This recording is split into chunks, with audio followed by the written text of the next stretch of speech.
সংখ্যাগরিষ্ঠতার জন্য আপনারা যা ইচ্ছা তাই করতে পারেন, কিন্তু আমাদেরকে অ্যাটলিস্ট জনগণের যে কথাগুলো আছে, আমাদের যে নোট অফ ডিসেন্ট আছে, এইগুলো তুলে ধরার সুযোগ দিবেন। আমরা নাকি অযৌক্তিকভাবে ওয়াক আউট করেছি, এ বিষয়ে পরে আসবো। আমরা 2 বার এই অধ্যাদেশগুলো নিয়ে ওয়াক আউট করেছি, শেষের দিন করেছি এবং তার আগে আরেকদিন করেছি। এটা বলা হয়েছে সকল বিষয়ে বিশেষ কমিটিতে আলোচনা হয়েছে, বিশেষ কমিটিতে যেভাবে আলোচনা হয়েছে ঠিক সেভাবেই বিলগুলো একের পর এক উত্থাপিত হয়েছে, ল্যাপস হয়েছে কিংবা সংশোধিত আকারে উত্থাপিত হয়েছে। আমি আপনাদেরকে দেখাবো বিশেষ কমিটিতে যেভাবে আলোচনা হয়েছিল সেটাকে তারা আমাদের সাথে যে জেন্টলম্যান এগ্রিমেন্ট সেখানে হয়েছিল, যে বিষয়গুলোতে কোনো ডিসপিউট নেই সেগুলা কোনো রকম আলোচনা ছাড়াই আমরা সমর্থন করব, বিলগুলা পাস হয়ে যাবে। যে সমস্ত বিষয়ে ডিসপিউট রয়েছে আমরা নোট অফ ডিসেন্ট দিয়েছিলাম, সেগুলোর বিষয়ে বিস্তারিত আলোচনা হবে। এই যে আমাদের একটা এগ্রিমেন্ট ছিল এটা ওনারা ভঙ্গ করেছে।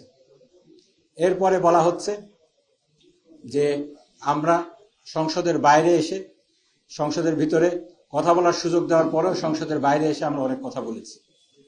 আমরা যেটা দেখাবো, সংসদে আমাদেরকে কথা বলতে দেওয়া হয়নি বলেই বাইরে এসে এই বিষয়গুলো আমরা রেজ করেছি। এগুলো জনগণের সাথে অত্যন্ত স্পর্শকাতর ইস্যু। এই ইস্যুগুলোর সাথে যারা জড়িত আছেন তাদের মধ্যে অনেকে আছেন যারা সংসদ সদস্য গুম হয়ে গিয়েছেন। এই গুম হওয়াদের একজন ব্যারিস্টার মীর আহমেদ বিন কাসেম এটা পয়েন্ট অফ অর্ডারে তুলে ধরেছেন, আবেগময় ভাষায় বক্তৃতা রেখেছেন, কিন্তু তারপরে এই বিষয়গুলোকে সেভাবে আমলে নেওয়া হয়নি। প্রথমে যে বিষয়টা তারা বলার চেষ্টা করছেন যে আমরা যেখানে এই বিষয়গুলো প্রথমে সূত্রপাত হয়েছিল বিশেষ কমিটিতে, সকল বিষয় বিস্তারিত আলোচনা হয়েছে এবং সেখানকার সিদ্ধান্ত অনুযায়ী পরবর্তীতে সংসদে বিল আকারে একের পর এক অধ্যাদেশগুলো এসেছে এবং সেই অনুযায়ী তারা এগুলোর ব্যাপারে ডিসিশন নিয়েছে।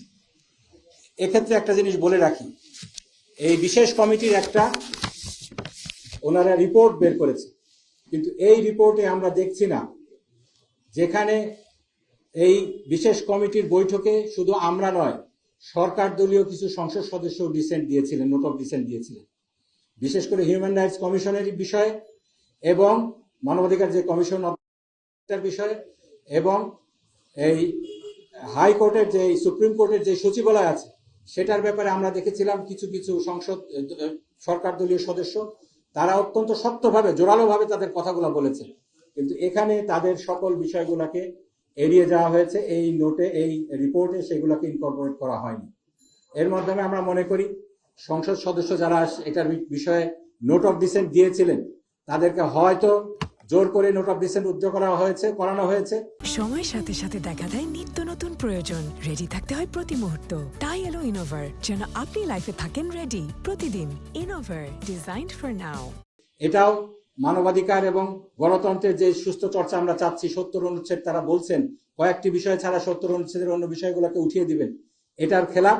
তাদের যে নির্বাচনী ইশতেহার আছে সেখানে কিন্তু পরিষ্কার বলেছেন সংসদ সদস্যদেরকে ফ্রিলি কথা বলতে দিবেন, সেটার খেলাফ। অথবা এই সত্যের অপলাপ করে এই রিপোর্টে তাদের বক্তব্যগুলোকে অন্তর্ভুক্ত করা হয়নি। এই রিপোর্টে বলা হয়েছে 98টি বিল, এই বিলগুলাকে যেভাবে হুবহু আছে সেভাবে অধ্যাদেশগুলো আছে সেগুলাকে ওনারা পাশ করবেন। এক্ষেত্রে আমাদের 5টা বিষয়ে নোট অফ ডিসেন্ট ছিল। এই 5টা বিষয়ে 4টি হলো আপনার স্থানীয় সরকার যেই বিলগুলা রয়েছে, যেখানে স্থানীয় সরকারের যে প্রশাসনগুলো রয়েছে সেখানে অনির্বাচিত মেয়র, অনির্বাচিত উপজেলা চেয়ারম্যান, ইউনিয়ন পরিষদের চেয়ারম্যান এবং এই স্থানীয় সরকারের যে অন্যান্য পদগুলো আছে সেখানে তাদেরকে বসানোর ক্ষেত্রে, প্রশাসক বসানোর ক্ষেত্রে, এক্ষেত্রে আমাদের বক্তব্য পরিষ্কার ছিল। আপনারা সংবিধানের দোহায় বারবার দিচ্ছেন, সেক্ষেত্রে সংবিধানের 59 অনুচ্ছেদকে লঙ্ঘন করে এবং 93 অনুচ্ছেদে পরিষ্কার বলা হয়েছে সংবিধানের বিপরীত কোনো যদি অধ্যাদেশ আসে সেই অধ্যাদেশ জারি করার ক্ষমতা রাষ্ট্রপতির থাকবে না। রাষ্ট্রপতির এখতিয়ার নিয়ে রাষ্ট্রপতি কি পারেন তাকে দিয়ে পারানো হয়েছে। এ বিষয়ে মাননীয় স্বরাষ্ট্রমন্ত্রী অনেক কথা বলেছিলেন। সেইগুলা সত্ত্বেও তারা কিভাবে দ্বিচারিতা করে, সংবিধানকে ডিফাই করে, সংবিধানের 2টি অনুচ্ছেদকে ডিফাই করে তারা এই অধ্যাদেশগুলোকে আইন হিসেবে জারি করলেন, এই বিষয়ে আমরা প্রশ্ন তুলেছি। এবং আমাদের যে প্রথম ওয়াকআউটটা ছিল সেই ওয়াকআউটের মূল বিষয়বস্তু ছিল এই অধ্যাদেশগুলো পাশ করা। আমরা সেখানে বলেছিলাম পরিষ্কারভাবে এগুলা সংবিধান বিরোধী।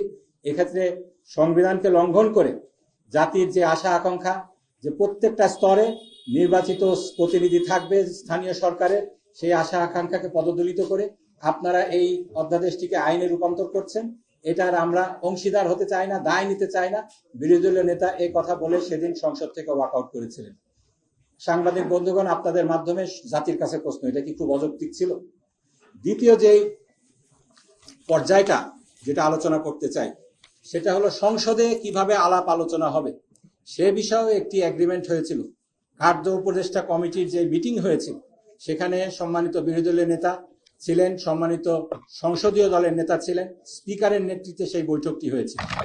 আমরা আইনজীবী হিসাবে পরামর্শ দিয়েছিলাম সংবিধানের 93 অনুচ্ছেদ অনুযায়ী যে বিষয়গুলো ল্যাপস করা হবে সেই বিষয়গুলো সরকার দলীয় মন্ত্রী তারা এই বিষয়গুলোকে সংসদে উত্থাপিত নাও করতে পারেন, এই অপশনটা রয়েছে। তার পরিপ্রেক্ষিতে মাননীয় স্পিকারের কাছে সম্মানিত বিরোধী দলের নেতা এই বিষয়টি উত্থাপন করেছিলেন। আমাদের নোট অফ ডিসেন্ট এমন অনেকগুলা বিষয়ে দেওয়া হয়েছে যেগুলাকে ল্যাপস করার কথা বলা হচ্ছে। আমাদের দাবি এই সকল বিষয়গুলো আপনারা ল্যাপস করেন, আপনারা সংখ্যাগরিষ্ঠ আপনাদের আছে, ব্রুট মেজরিটি আছে, আপনাদের সংখ্যাগরিষ্ঠতার জন্য আপনারা যা ইচ্ছা তাই করতে পারেন, কিন্তু আমাদেরকে অ্যাটলিস্ট জনগণের যে কথাগুলো আছে, আমাদের যে নোট অফ ডিসেন্ট আছে, এইগুলো তুলে ধরার সুযোগ দিবেন। সেই পরিপ্রেক্ষিতে মাননীয় স্পিকার জনাব আমাদের সংসদীয় দলের নেতাকে আশ্বস্ত করেছিলেন দরকার হলে রাত 12টা পর্যন্ত সংসদ চালানো হবে, তারপরে প্রত্যেকটা বিষয় নিয়ে আলোচনা করা হবে। এরপরে যখন আলোচনা শুরু হলো, এখানে সংবিধানের কার্যপ্রণালী বিধি যেটা রয়েছে সংসদ চালানোর, তার দুইটা ধারা রয়েছে, 77 এবং 78। 77 হলো ফার্স্ট রিডিং এর ব্যাপারে, আর 78 হলো সেকেন্ড রিডিং এর ব্যাপারে। আমরা দেখলাম ফার্স্ট রিডিং এর ব্যাপারে যেটা বলা হয়েছে, এক্ষেত্রে বিল উত্থাপনের সময় যখন অনুমতি প্রার্থনা করা হয় তখন কারো যদি আপত্তি থাকে তাকে 2 মিনিট স্পিকার সুযোগ দেন এই আপত্তিটা তুলে ধরার জন্য। আর 78 বিধিতে সেক্ষেত্রে এই বিলের উপরে বিস্তারিত নীতি নির্ধারণে আলোচনা হয়, ডিবেট হয়। এক্ষেত্রে যারা পার্টিসিপেট করেন তাদেরকে একটু বেশি সময় দেওয়া হয়। আমরা শুরুতে দেখলাম যখন মানবাধিকার কমিশনের অধ্যাদেশটা নিয়ে আলোচনা শুরু হলো তখন স্পিকার আমাদের যে কলিগ রয়েছেন হাসনাত আব্দুল্লাহ তাকে মাত্র 2 মিনিট সময় দিলেন। সেক্ষেত্রে আমরা দাঁড়িয়ে প্রতিবাদ করি। মাননীয় বিরোধী দলের নেতা বলেন যে আমাদেরকে বলা হয়েছিল পর্যাপ্ত সময় দেওয়া হবে, যেখানে সংসদ সরকার দলীয় সদস্যগণ ঘন্টার পর ঘন্টা সময় পাচ্ছেন তাদের পজিশনটাকে জাস্টিফাই করার জন্য, আমাদেরকে মাত্র যদি 2 মিনিট সময় দেওয়া হয়, এর বেশি সময় দেওয়া না হয়, তাহলে আমাদের পজিশনটাকে জাস্টিফাই করা, জনগণের কথা তুলে ধরা এটা সম্ভব হবে না। তার পরিপ্রেক্ষিতে আমরা দেখেছি আমাদের পরবর্তীতে যারা বিভিন্ন বিষয়ে আপত্তি উত্থাপন করেছেন 10 মিনিট করে সময় দিয়েছে। আমরা আমাদের কথাগুলোকে তুলে ধরার চেষ্টা করেছি। এক্ষেত্রে যখন শেষের দিকে এসে একটা সমস্যার সৃষ্টি হলো, আমরা যখন দেখলাম যে সকল বিষয়গুলো আলোচনা হচ্ছে না, তখন আমরা পয়েন্ট রেজ করেছি। এক্ষেত্রে অনেকগুলো বিষয় ছিল, আমি সংক্ষেপে বলার চেষ্টা করছি। একটা ছিল যে এই রিপোর্টে যেভাবে বলা হয়েছে সেভাবে ওনারা বিলগুলোকে উত্থাপন করেননি। এখানে 4টা ভাগে বিলগুলোকে ভাগ করা হয়েছে। প্রথম ভাগ যেগুলা অ্যাজ ইট ইজ পাস হয়ে যাবে, দ্বিতীয় ভাগে বলা হয়েছে সংশোধিত আকারে যেগুলা পাস হবে, তৃতীয় ভাগে বলা হয়েছে যেগুলাকে উঠানো হবে না, ল্যাপস করা হবে, চতুর্থ ভাগে বলা হয়েছে যেগুলাকে রহিত করা হবে।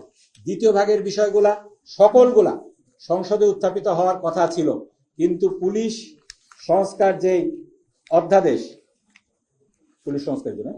পুলিশ কমিশন অধ্যাদেশ যেটা ছিল সেটা দ্বিতীয় লিস্ট অর্থাৎ সংশোধিত আকারে উত্থাপিত হওয়ার সেই লিস্টে ছিল, কিন্তু এটাকে উত্থাপন করা হয়নি।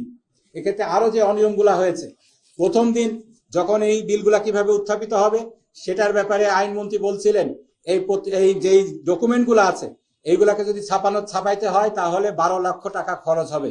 সুতরাং আমরা সকল কিছু ওয়েবসাইটে দিয়ে দেব, আপনারা দেখে নিয়ে আপনাদের যেই আপত্তিগুলো আছে সেগুলো উত্থাপন করবেন।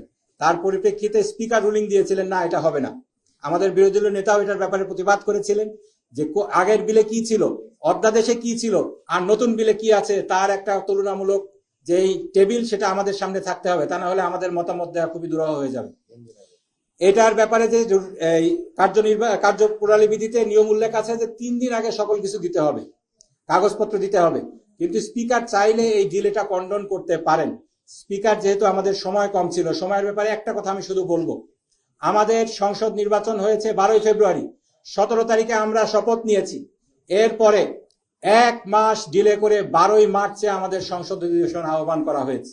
এরপরে যেহেতু ঈদ ছিল, ঈদের কারণে আমরা আর একটা দিন 15 তারিখে সংসদে বসতে পেরেছি। এরপরে দীর্ঘ একটি বিরতির পরে ঈদের পরে 29 তারিখে আমরা যখন সংসদ শুরু করি, আমাদের সামনে সময় খুবই কম ছিল এই 133টি বিলকে আইন হিসাবে পরিণত করার জন্য। আমি এটাকে মনে করব, এখন সকল কর্মকাণ্ড দেখে আমাদের কাছে যেটা মনে হচ্ছে, এইটা সরকারের একটা ইচ্ছাকৃত ডিলে ট্যাকটিক্স ছিল, যাতে করে শেষ দিকে এসে এই সমস্ত বিষয় আর বেশি আলোচনা না হয়।